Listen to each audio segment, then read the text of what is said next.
Oh, jadi lahannya di sini, Pak. Ini lahan. Saya sudah lama di sini. Oh, lahan Bapak dewek nih. Kan punya Oh, itu. Bagi pembagian ya, Pak ya. ya, Ada berapa hektar nih, Pak? ini lah Pak. Ada kayu-kayu gitu Pak. Oh, Atas. ada 2 hektar. Ya, tidak sampai. Udah nyampe ya.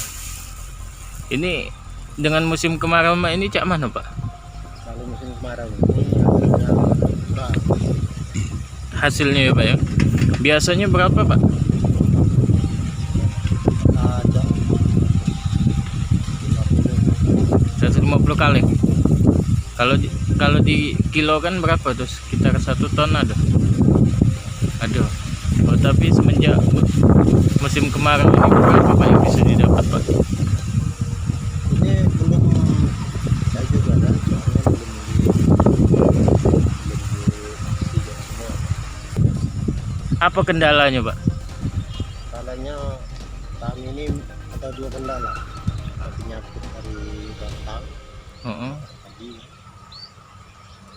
bentuknya agak tidak nambah boleh dikatakan kecil. Oh. Karena musim kemarau ini, Pak ya. Dan air pun tidak ada ya, Pak ya. Tidak, Sama sekali kati. iya.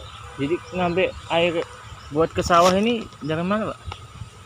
Tidak di ini air waktu ada hujan 1 kali ini tadi, alhamdulillah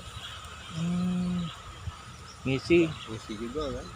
Tapi ini udah mulai kering lagi ya. Iya. Gitu, Pak.